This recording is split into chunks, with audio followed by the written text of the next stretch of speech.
revenit la Echilibru. Sunt gazda dumneavoastră, psiholog Elena Harbor, iar astăzi vorbim despre necesitatea de a cunoaște informațiile despre tulburările de personalitate, în mod special. Desigur, există și tulburările mentale, însă tulburările de personalitate sunt funcționale, sunt adaptate, nu sar în ochi. Ne putem trezi că avem o relație de o viață întreagă, avem copii, sunt părinții noștri, sunt bunicii noștri, eventual chiar copiii noștri dezvoltă tulburări de personalitate și ca atare trebuie să știm să facem față acestor situații. Nu din toate situațiile se poate pleca, chiar dacă aceasta este singura posibilitate viabilă și 100% garantată pentru o viață calitativă și liniștită. Însă nu în toate situațiile putem pleca. Nu în toate situațiile avem posibilitatea să ne rupem de astfel de persoane. Nici măcar să punem limite ferme uneori, deși a pune limite este absolut obligatoriu în toate relațiile noastre, nu doar în relațiile cu psihopatologia. Însă în relația cu psihopatologia, în absența unei limite, totul este pierdut. Și când spun acest lucru, mă refer în mod special la calitatea vieții și la un viitor în sănătate psihică și emoțională.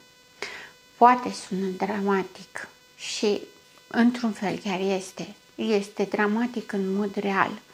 Pe de altă parte, când spun aceste lucruri, nu le spun ca să trezesc în dumneavoastră o emoție sau un impact, nici măcar nu este o tendință cinematografică de a atrage atenția, ci este o realitate pură și dureroasă. Am discutat deja de mai multe ori despre faptul că, în general, oamenii care au tulburări de personalitate, oamenii aflați în psihopatologie, nu își doresc acest lucru, nu au cerut ei să fie așa. Ar putea părea că le place, dar în realitate nu le place, pentru că ei nu au probleme de cogniție la nivelul la care să nu înțeleagă ce se întâmplă. Ei sunt foarte conștienți de faptul că sunt diferiți, că nu se pot adapta, că le lipsesc capacități esențiale de a avea o viață calitativă și satisfăcătoare. Le lipsește capacitatea de a fi fericiți.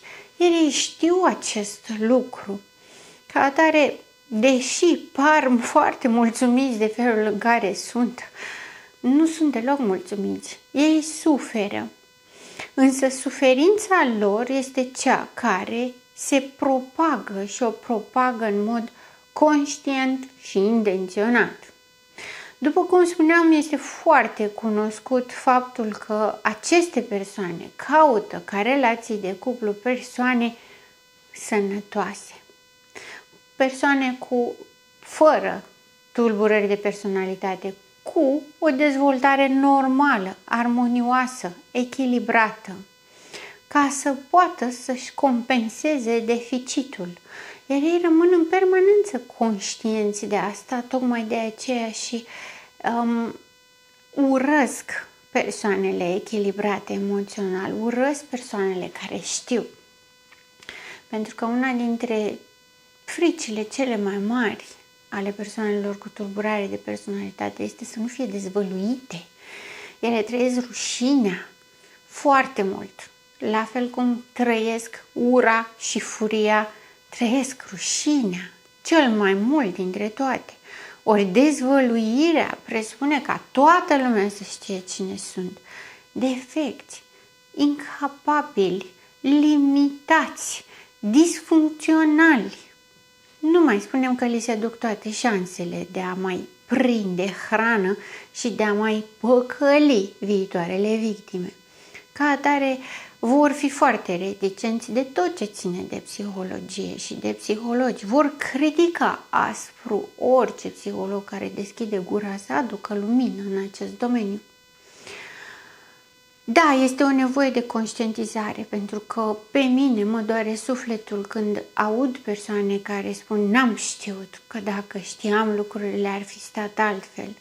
Și îmi doresc, sincer, ca să știe. Pentru că indiferent dacă aleg o relație cu o persoană în psihopatologie sau nu, dacă știi, lucrurile stau diferit. Puterea nu mai este atât de mare, impactul nu mai este atât de dureros, efectele nu mai sunt atât de dramatice, chiar dacă alegi să fii acolo. Ca atare, da, îmi doresc să știe toată lumea ce alegere și a fiecare este dreptul fiecăruia, dar informația, cunoașterea, educația, din punctul meu de vedere, sunt obligatorii să le avem cu toții. Iată că astăzi vorbim despre ce înseamnă complex trauma, pentru că există această modă în care toată lumea vorbește despre traumă. Există și varianta critică și sadică, așa un pic, care spune toată lumea este traumatizată.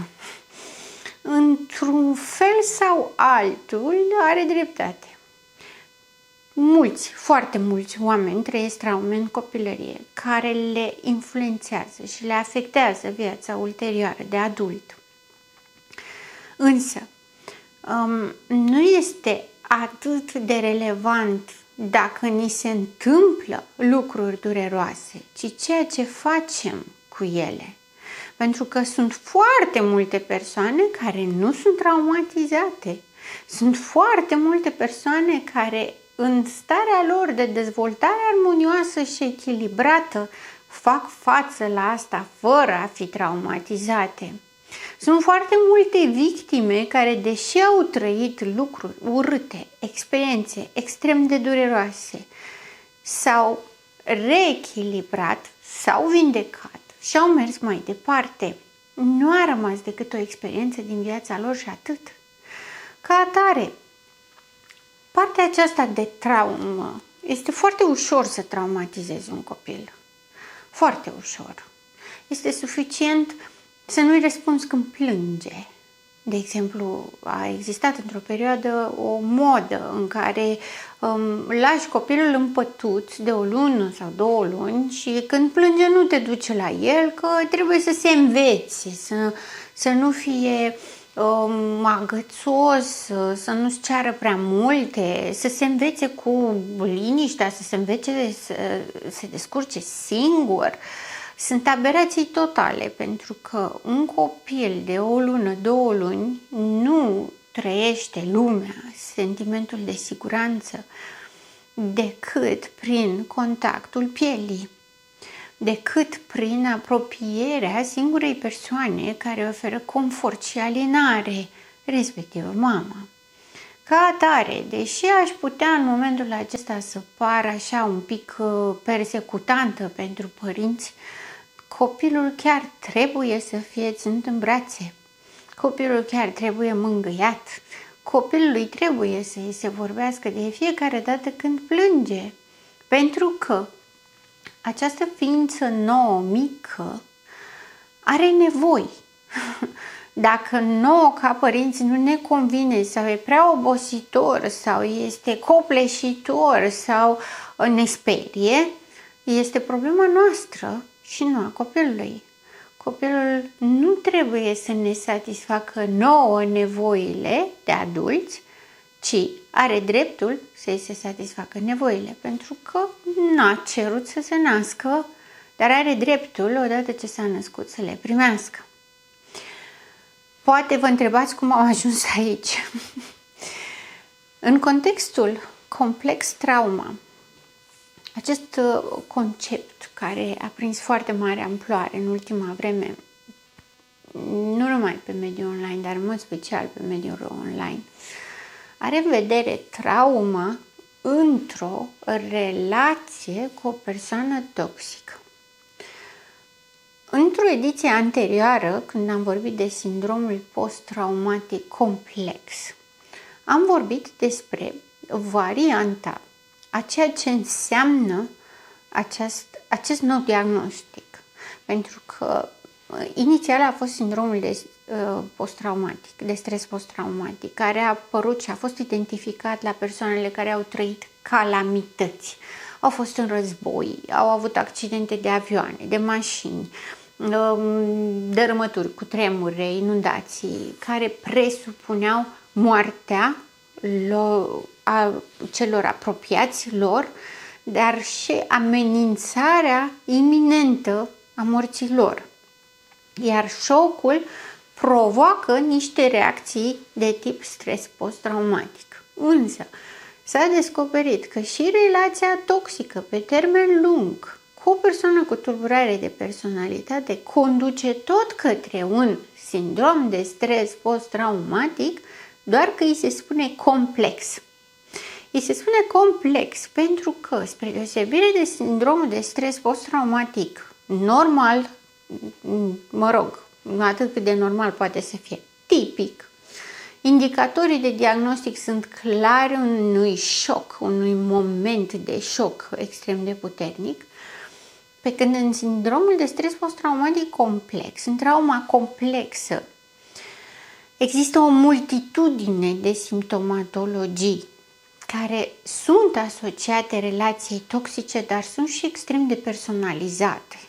Nu toată lumea are aceiași indicatori, nu toată lumea are la același nivel, însă cumulate fac parte din acest sindrom de stres post-traumatic complex. Trauma complexă presupune mai mult decât un eveniment în sine, ci presupune o viață întreagă. O viață care are mai multe evenimente dureroase, care creează frică și neputință și care conduc la afectarea personalității, a funcțiilor psihice și emoționale pe termen lung. Ajung să funcționeze ca un fel de pattern de personalitate, doar că nu este un pattern de personalitate, ci sunt niște simptome dezadaptative. Ca să fiu mai puțin tehnică de atât, trauma complexă apare la persoanele care au suferit abuzul psihoemoțional, sexual, fizic în relațiile cu tulburările de personalitate. Ne interesează acest lucru pentru că dacă o calamitate o întâlnim destul de rar și numărul de persoane afectate de această calamitate nu este foarte mare, nu este o trăsătură generală. În ceea ce privește trauma complexă, avem foarte multe cazuri. E adevărat, individuale, în experiențe proprii, nu la nivel de masă sau de grupuri extinse, cum este trauma provocată de calamități. Însă, chiar dacă sunt individualizați, mai multe persoane care trăiesc același tip de abuz psihoemoțional în relația toxică cu persoana cu tulburare de personalitate, manifestă aceleași efecte în viața sa. Cum se întâmplă? Cum apare? Că spuneam, este foarte ușor să traumatizezi un copil. Copilul are nevoi. Are nevoie de prezență, are nevoie de siguranță, de hrană, de adăpost.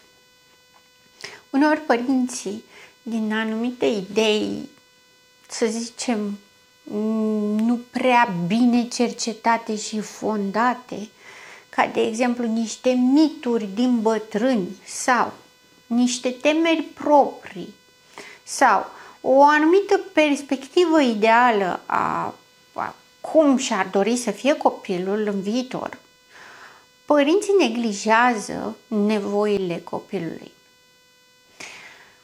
Dacă îl vede că se plânge, îl ignoră sau îl ia la mișto, face mișto de el, îl face de rușine. Vă dau acum exemple de modalități prin care este traumatizat un copil, chiar dacă, să zicem, nu este bătut. Pentru că majoritatea părinților au impresia că doar bătaia poate traumatiza un copil. Desigur, aducem în discuție abuzul sexual din perspectiva aluziilor și a unei tendințe a părintelui de a sexualiza copilul. Și nu neapărat din perspectiva actului sexual fizic, pentru că acolo nu cred că mai e nevoie să fac vreo clarificare privind abuzul. Însă, este la fel de abuzator ca un tată să-și ciupească fata de fund. Este la fel de abuzator ca o mamă să se joace cu culețul băiatului, cum se mai zice.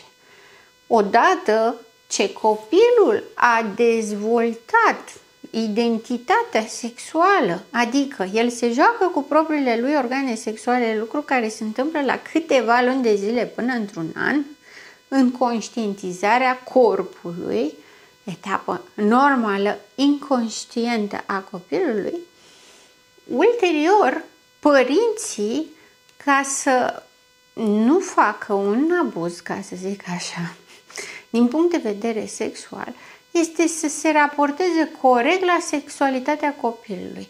Asta înseamnă, nu facem glume pe tema sexualității, nu avem mângâieri, ciupituri, pupături sau alte comportamente de genul acesta, pentru că se creează o invadare a intimității copilului. Un copil care este obișnuit să fie șters la fund și spălat în cadă de mama lui până la 10 ani este un copil abuzat sexual. O fată care tata îi schimbă chiloții și o pune să facă duș și îi spală părul în cadă până la 9 ani este abuz sexual asupra copilului. Poate vi se pare prea rigidă și prea limitativă această perspectivă. Pe de altă parte, vă invit să faceți un efort și să vă gândiți. Copilul în dezvoltare nu este conștient de ceea ce înseamnă intimitate. Nu este conștient și nu are nici cea mai vagă idee ce este o mângâiere, o atingere cu conotație sexuală și ce nu. Dacă e obișnuit ca persoane care sunt în afara corpului său să-i manevreze organele sexuale, va face asta și afară. Deci nu ne mai mirăm de promiscuitatea sexuală a fetelor. De asemenea, fotografiile pe care le fac părinții copiilor lor așa de mândri de ei în pielea goală, că sunt nostimi, că sunt la plajă, că sunt nu știu unde. Nu este sănătos, pentru că odată ce se dezvoltă partea aceasta de cunoaștere a corpului, odată ce copilul are acces la intimitate prin părinții săi, adică mama nu se dezbracă în pielea goală în fața copilului. Doamne ajută, pentru că vreau să precizez că și ăsta este un abuz sexual. Nici mama, nici tatăl, dar copilul vede, de obicei mama este cea mai putică și atunci mama se acoperă în mod instinctual prin imitare și copilul se acoperă. Ori dacă noi îl ducem la plajă, unde toată plaja este plină de oameni și îl dezbrăcăm în pielea goală, noi spunem că nu are nimic, că îl ia soarele, că îl ia aerul, că are briză, că îi se călește pielea, că orice om zice. Copilul se simte în primul rând expus și rușinat. Ori, expunerea, rușinarea în public sunt printre cele mai mari traume pe care le poate trăi un copil. Avem respingerea prin neacceptarea nevoilor copilului, prin ignorarea copilului. Avem pedeapsa prin a pedepsi copilul că plânge. Plângi, nu îți mai dau nimic. Plângi, nu te mai duc afară în parc. Nu are nicio legătură una cu alta. Copilul când plânge are o nevoie emoțională nesatisfăcută.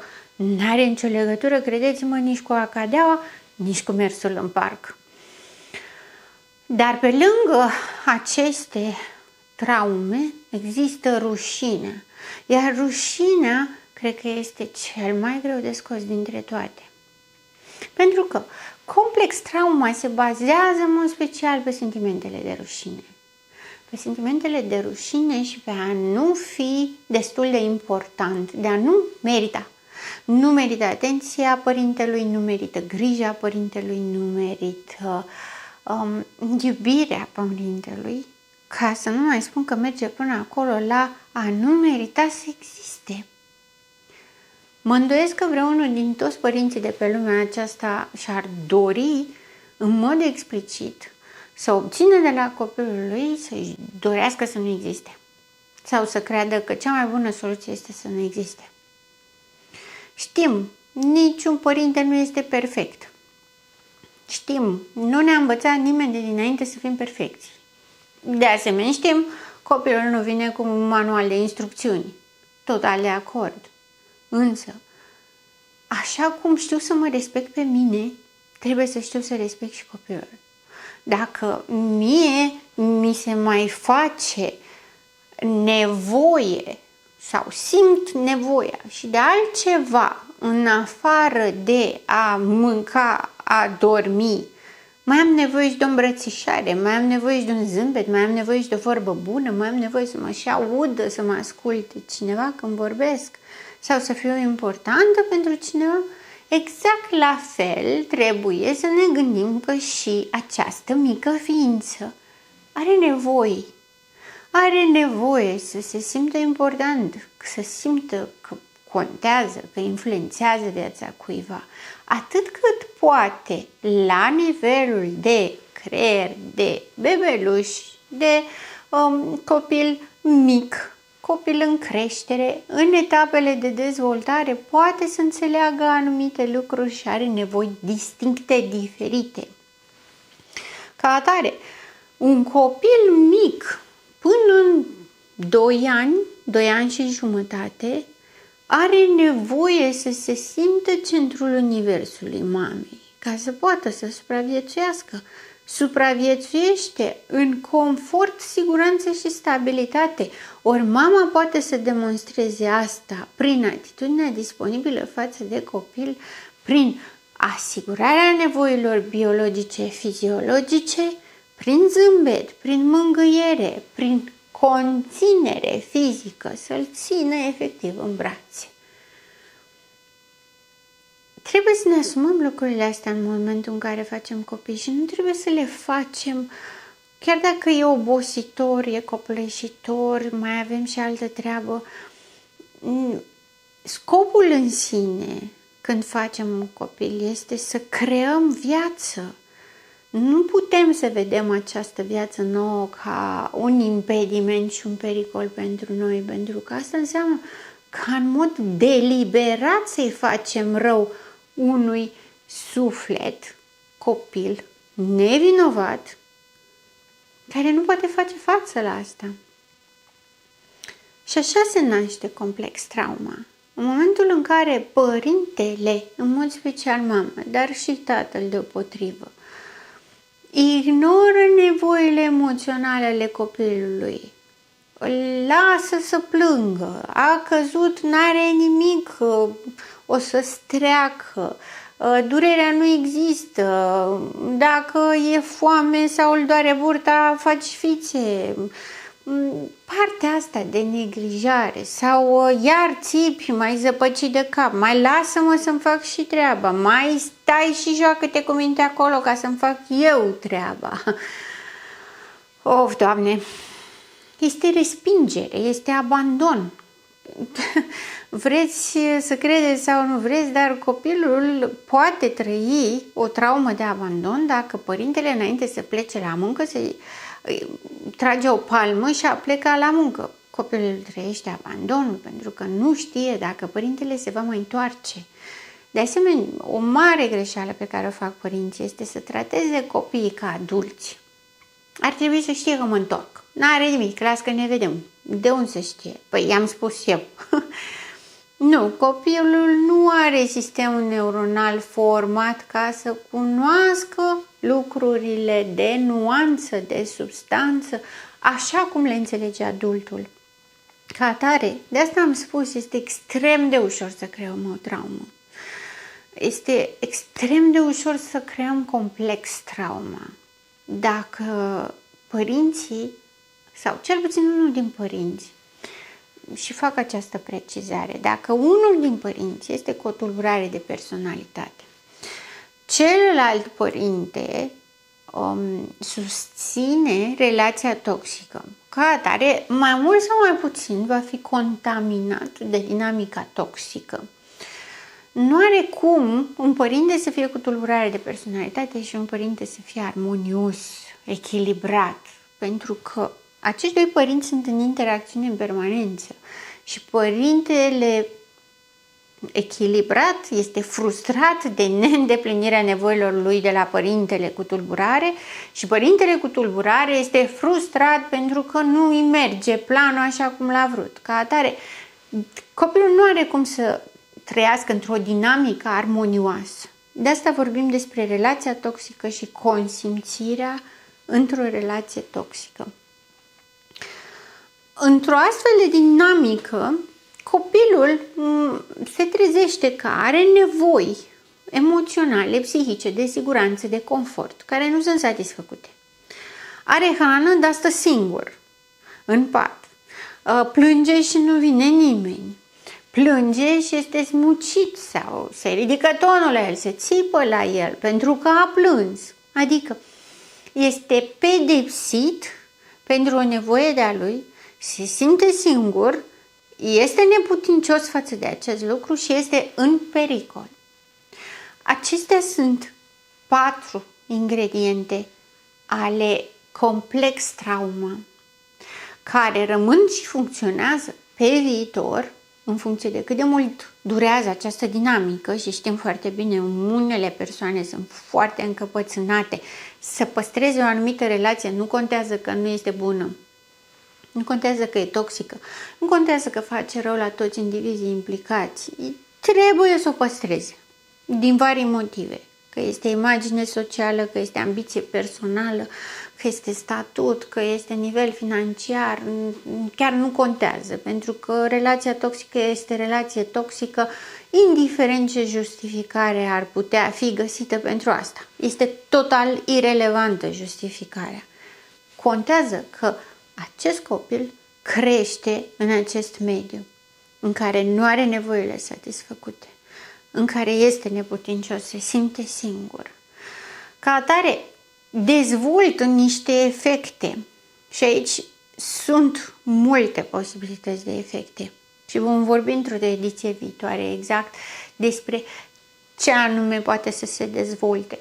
Însă vreau să înțelegeți că principalele efecte care apar și cu care se lovește adultul care a crescut într-o relație toxică sunt legate de perfecționism, de stima de sine slabă, scăzută, de frica de abandon și de respingere, de rușinea și vinovăția de care vorbeam mai devreme, pentru că rușinea apare din faptul că părintele îl ceartă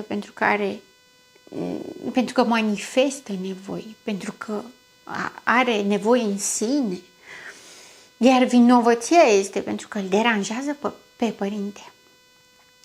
Majoritatea persoanelor care trăiesc, cresc într-o relație toxică, fie de familie, fie de cuplu, fie de familia extinsă, ajung să fie extrem de autocritice. Tocmai de aceea s-a împânzit internetul de panaceuri miraculoase vis-a-vis de cum să faci să-ți crești stima de sine. Stima de sine nu este o bucățică singură care vine așa, merge pe stradă și o momim să vină la noi. Nu este o haină pe care ne-o punem pe noi. Stima de sine e un complex întreg privind identitatea persoanei. Ori dacă un copil crește controlat de frică și de furie într-o relație toxică, nu are cum să aibă o stimă de sine frumoasă, bună, productivă, strălucitoare. Și parcă aud părinții care spun: da, ce ai? Ți-am dat de toate. Ai fost la școală, ai fost îmbrăcat, ai acoperici deasupra casei, ai mâncare pe masă, de ce nu te simți bine? Ce ai? Are foarte multe. Și va avea toată viața sa dacă, dintre toate pe care le-am spus mai devreme, rușinea este cel mai greu de scos, dar dacă nu reușește să o scoată, va avea toată viața. Și ce va avea? Se va păcăli singur în relațiile cu ceilalți, se va păcăli singur în ideea fantasma iubirii, ideale, perfecte, extraordinare. Dezvoltă narcisism? Poate, dar cu siguranță va fi o victimă a narcisismului. Va deveni orb sau oarbă în momentul în care cineva, respectiv o persoană cu psihopatie, îi va oferi pe treabă o poveste frumoasă doar din vorbe despre cât de iubită o să fie sau iubit, cât de special, unic și important este. Pentru că exact asta nu i s-a dat. Și atunci se va ține cu mâinile și cu picioarele într-o disperare obsedantă, ea nu pierde. Acea persoană toxică. Ce se întâmplă? Se păcălește singur. Fantasmează despre totul în viață.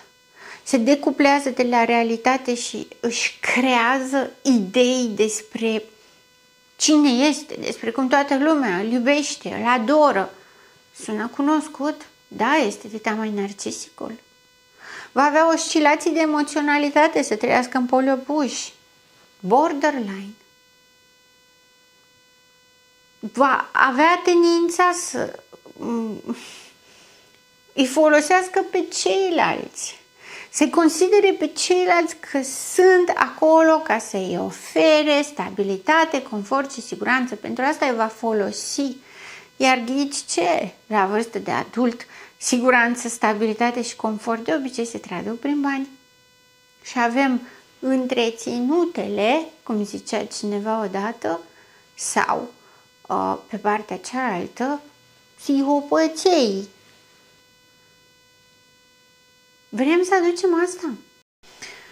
Vrem să ne decuplăm de la responsabilitate, să spunem, nu știu, eu am vrut doar să-ți ofer o familie și un trai decent și tot ce nu-ți convine ție, asta e, nu suntem perfecți, că un părinte rămâne într-o relație toxică și transmite toxicitatea mai departe prin copilul său care dezvoltă tulburare de personalitate pentru că nu are de ales, sau dezvoltă tulburare mentală sau schizofrenie pentru că nu are altceva de ales, trebuie să supraviețuiască cumva. Iar durerea de a fi respins pentru un copil este imposibil de dus. De aceea se creează fantasma iubirii. De aceea se creează vulnerabilitățile pe care le caută psihopatia. De aceea se formează psihopatia. Este pur și simplu o veșnică suferință în care viața există doar ca să aștepte momentul morții. Nu putem, ca părinți, ca adulți, nu putem să ne dăm deoparte și să zicem asta e, atât am avut să-ți ofer. Nu! Avem responsabilitatea și obligativitatea să creăm bine copilului. Dacă nu suntem în stare, trebuie să învățăm să o facem. Pentru că în ultimii ani până și legea a făcut adaptări și a inclus abuzul psihoemoțional. Și victimizarea cu n-am avut de ales s-ar putea să nu mai țină în câțiva ani. Deocamdată au început să apară pedepse și pedepse drastice pentru abuzul psihoemoțional asupra copiilor, nu doar fizic și nu doar sexual, și a început să fie luat în considerare ca o probă bazală de la care pleacă totul în privința deciziilor asupra binelui copilului. Dacă există un părinte cu tulburare de personalitate, nu e binele copilului să rămână acolo. Din toate punctele de vedere. juridic, moral, psihologic, emoțional. Știu că sună dur. Pe de altă parte, un copil nu are de ales și trebuie să îi se ofere mediul, însă adulții au de ales. N-a cerut nimeni să aibă o tulburare de personalitate, dar are obligația să afle ce se întâmplă și în momentul în care știe că este în neregulă, pentru că nu există o tulburare mentală și probleme de discernământ, ceea ce trebuie să facă este să ia măsuri, să devină relativ gestionabilă ca să poată să-i aplice copilului tratamentul de care are nevoie și nu un tratament toxic, nu abuz psihoemoțional, nu să creeze complex trauma. Asta este responsabilitatea. Atâta timp cât nu are o tulburare mentală, un deficit de cogniție, are obligativitatea să facă asta. Sună dur, știu, și nu o să placă multor oameni, dar nu eu creez realitatea, nu eu creez responsabilitățile. Asta este adevărul. Asta este ceea ce e necesar să facem dacă vrem să avem copii sănătoși, dacă vrem și ne dorim să avem o viitoare societate sănătoasă. Ține de noi, nu de altcineva. Că și politicienii și guvernanții sunt aleși tot de noi. Și mai mult decât atât, sunt născuți în familii ca ale noastre. Ca atare, da, ține de noi, ține de educație, de responsabilizare și ține de a ne oferi șansele acestea. Nu tragi lozul cel mare, dar ai posibilitatea să-ți construiești viața. Și din punctul meu de vedere este un loz mult mai mare. Sunt gazda dumneavoastră, psiholog Elena Harbor, și până data viitoare, rămâneți în echilibru.